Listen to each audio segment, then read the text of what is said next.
it's Maki here. A new promotional video for the movie Gundam Seed Freedom has been released. Alongside the promotional video, new products such as plastic models and metal figures from the Metal Robot Spirits line were also announced. What did you think? What made me happiest was the revival of the beam cannons mounted on Freedom Gundam's shoulders.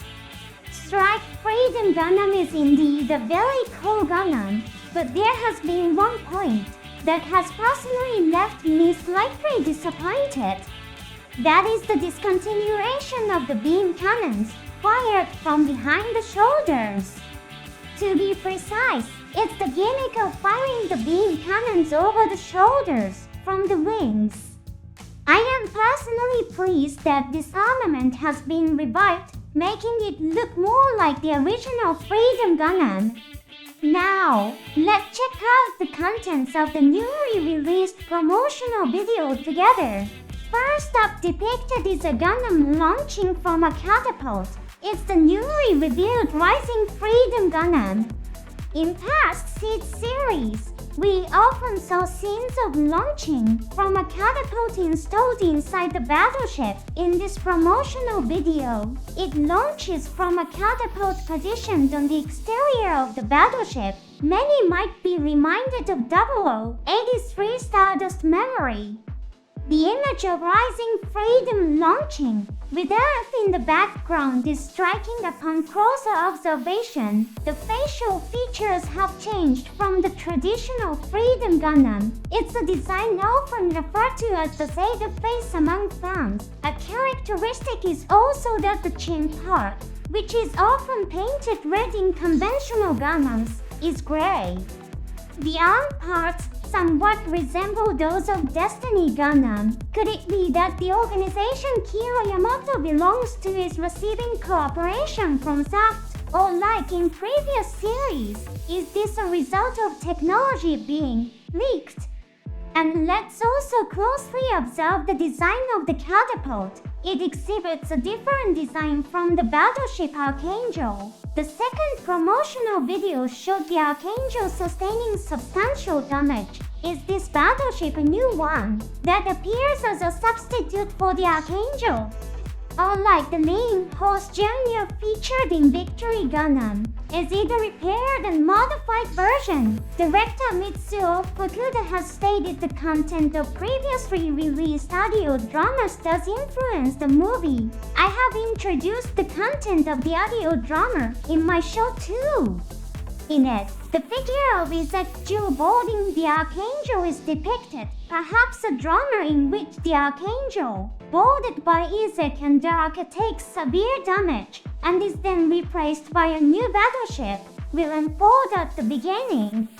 A bit later in this scene, you can also confirm a silhouette similar to the battleship maneuver. Perhaps it's not a new battleship, but the maneuver.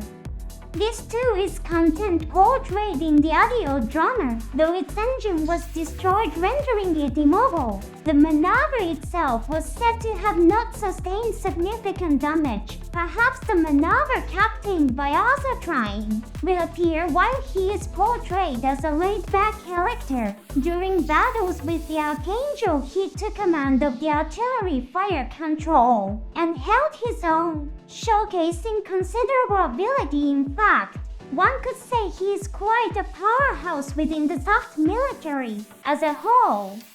In the novel version, while Talia Gladys was irritated by Arthur's carefree remarks, there were also descriptions of her finding his personality likable.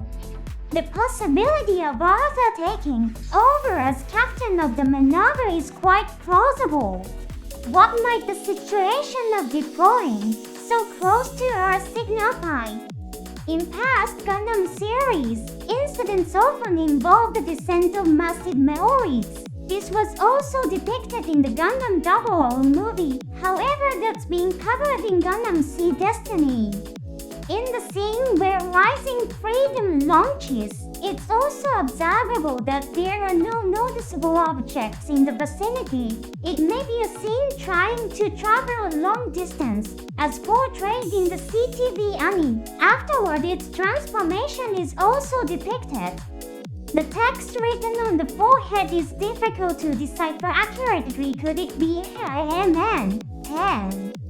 Then the transformation of Rising Freedom is portrayed the nose part that covers the head and folds, and lasers presumably for guidance are emitted from the arms and waist. It's a depiction that conjures associations with a technological connection to the Impulse Gundam. It seems quite likely that this unit was born with cooperation from Saft. I was reminded of the transformation scene of Wing Gundam, where the shield and Buster rifle combine mid-air. Depicting the guidance laser does give an impression of a more meticulous portrayal, doesn't it? The scene shifts and we see a soft Zabuto firing. In the era of Sea Destiny, there's a newer model called Zabuto, making this an older model. It's a moment that sheds light on Zaft's resource scarcity. Beside it is a tank. The design is different from the Earth Alliance's linear gun tank regrettably. The likelihood seems low that this is a scene where the Earth forces and Zaft are collaborating. There are 2 points worth noting. First, there's a wall made of brick-like objects in front of the tank. This army, presumably Zaft, is likely on the receiving end of an attack. Moreover, the Zabuto is firing diagonally into the sky using the weapons on its arms. As I've explained on my show before, the weapons on its shoulders are intended for long-range attacks. It may suggest the enemy has come quite close. The state of a base under attack is depicted. We can see the mobile suit in. The soldiers running with guns vaguely resemble us Alliance soldiers. It's becoming somewhat confusing. In Sea Destiny, there were scenes where squads that defected from the Earth Alliance fought alongside Saft due to Chairman Duano's call. Therefore, it wouldn't be the First Alliance soldiers while fighting alongside Saft. Missiles are coming from the sky. A weapon that seems to be a tank is hit directly by a missile. It's a precise attack. It might not be from an irregular organization like terrorists, but from a unit that has undergone formal training. If we think conventionally, might it be from an enemy organization appearing in the movie? In the following scene, the Rising Freedom makes its entrance. It appears to be descending from above. Has it been entering the atmosphere and descending to Earth since the first scene? Perhaps. It's dodging beam attacks. The mobile suits that appeared at the base a moment ago are not equipped with beam weaponry, although the Zabuto's successor, the Zabuto, is equipped with a beam cannon. The depicted suit is the Zabuto. Has the Rising Freedom arrived to assist the base that is under attack? The initial attack comes from below, and the next one is fired from the right.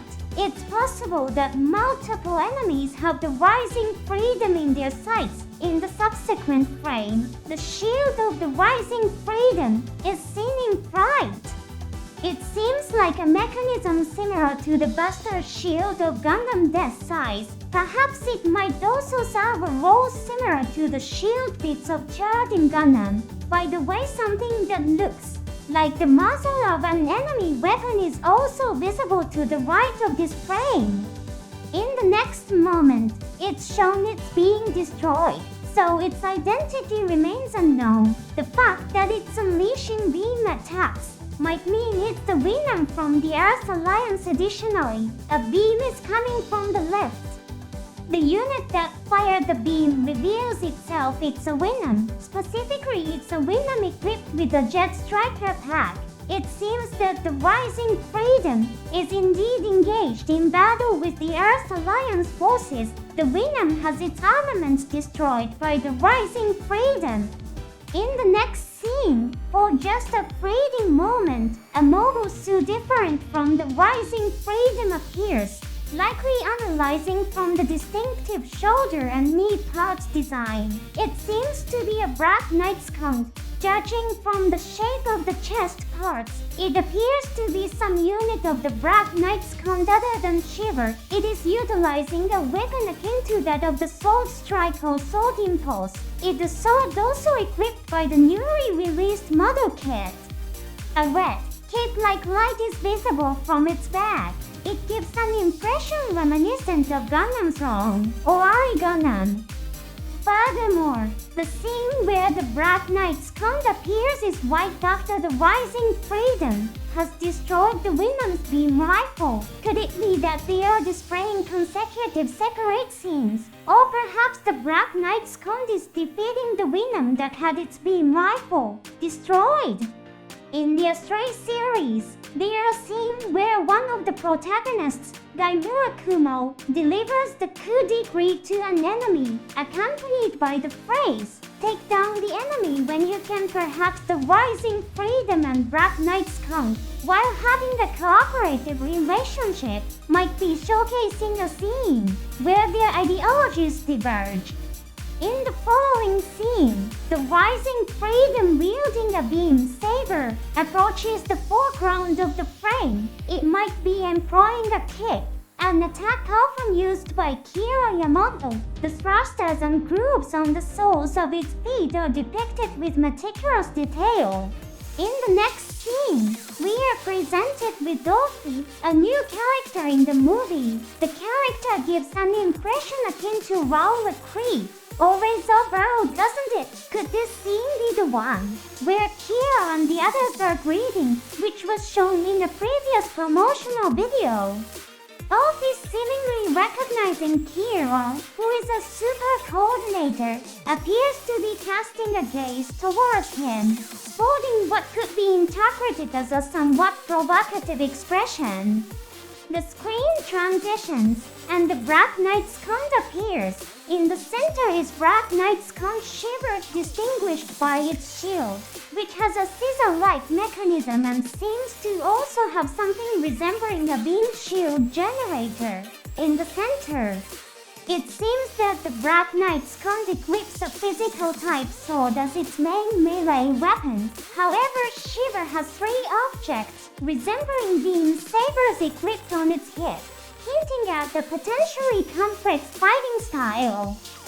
Furthermore, did you notice that parts of Shiver, such as its joints, are gold-colored? Could this be a structure similar to that of the Strike Freedom Gundam, the structure which allows the mobile unit to withstand Kira Yamato's piloting skills by turning the frame's movable parts into phase shift armor is notable. If Shiver adopts the same structure, it might have combat abilities nearly on par with Kira Yamato. It would not be strange if Orphe is a presence similar to Creek or A.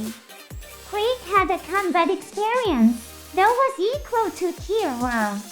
Also, in the novel version, a sentence is written stating that Lawbreaker, who has a close relationship with Creed, displays a reaction speed comparable to Kira. The Black Knight's count Shiver, piloted by Orphe, seems to be shaping up to be a formidable enemy. Let's pay attention to the background behind the Black Knight's count and others. We can see the forms of Din and Zin. The Zin is equipped with what's called D-type equipment, intended for assaulting fortresses and large-scale targets upon close observation. Din is also armed with missiles from the D-type equipment. It appears they intend to attack something massive. Additionally, for just a fleeting moment, there is a scene where the screen color changes with a sound effect. Could this be a portrayal of Kira and Miu perceiving Orphe's hostility? Then the scene switches, and the Immortal Justice Gundam makes its entrance. The distinctive twin Vulcan guns on its head bring a sense of nostalgia considering the emblem on its shoulder. It seems to be in a cooperative position with Kira and the others, without any issues. In the back of the Immortal Justice, you can spot the silhouette of the Giantstrom. Another Giantstrom appears from the foreground. It seems to be making an appearance as a mass-production mobile suit under Athran's command. The scene shifts and the damaged scene is shown the scene, with its head left arm, and cockpit hatch damage is attempting to attack with a sword. It might be a soldier who, without any intention to retreat, is cornered. Further scene transition introduces the Gelgut Mies, pointing its missile pod and a large cannon towards the enemy. It fires its beam rifle. There's still a wealth of information embedded here. Immortal Justice Gundam generates a beam blade from its shield and fires it. Speaking from my personal impression, there's a vibe that the overall image is somewhat close to Aegis Gundam, don't you think? It seems that the beam saber employs a method where it uses the one mounted on the hip. Moreover, the beam saber can also be utilized as a beam boomerang. It's the same method as Destiny Gundam. Next up, we have a scene where Giantstrom raises its shield. Spikes of beam energy emanate from the shield. It then rotates to become a weapon. There might be some who feel it resembles the bugs that appeared in Gundam Formula 91. It certainly seems like a weapon with a dangerous scent to it. Giantstrom executes an attack on the 105 dagger. The 105 dagger, while positioning its shield forward, attempts to strike with its beam saber. However, it gets its shield breached and Jolted drops its beam saber as well. The shock of the consecutive collisions from the rotating beam blades proves effective. This is the same attack executed by General Grievous in Star Wars. It's a combat style that's difficult to contend with for soldiers of average ability. Giantstrom directs a terrifying, villain-like gaze towards the screen. Judging by the emblem on its shoulder, they would be allies to Kira and Athran. We see Kira and the others fighting in a place resembling outer space. It's Shin Lunamaria and Agnes. As narrated in the audio drama, Shin has been assigned to Kira's unit, and it seems like Lunamaria has followed Shin. The environment outside of the cockpit appears to be outer space, but something seems slightly off. A greenish light envelops everything. Could it be a phenomenon occurring as depicted in Shaw's counterattack? Then, alongside the mysterious light, the eyes of Kira Yamato are prominently displayed. His eyes gradually turn red. Rising freedom is reflected in his reddened eyes. The appearance of the morning sun is sometimes described as the rising sun. And the name of the company that holds the rights to the Gundam series is Sunrise. Furthermore, director Mitsuo Fukuda has spoken about designing the Providence Gundam, the final enemy of the first series, with the imagery of bearing the sun on its back. What could be the meaning behind the depiction where Kira Yamato's eyes turn as red as the sun and rising freedom appears? The deployment mechanism of the railgun on Rising Freedom's waist can also be seen. In this scene, it doesn't fire two shots simultaneously, but in succession. Is it attacking multiple targets? The promotional video continues. In outer space, a craft resembling a cargo shuttle appears near what seems to be the Rising Freedom and Immortal Justice in their mobile armor forms. Armor-like parts are discarded, revealing mechs akin to mobile suits launching from above and below. It resembles Saft's atmospheric entry capsule, doesn't it? Blue and red mechs make their appearance. Are the allies coming to join Kira and Dasran, or are they enemies? The blue mobile suit looks like a Gian, so could the red one be a Gelgoog? If so, it's highly likely to be an ally, isn't it? In the next scene, Azin is under attack by what seems to be a machine gun-like weapon. You can see its camera being destroyed. Is it just being deprived of its combat capabilities by Kira and Dasran? Its both arms appear to be destroyed in this shot.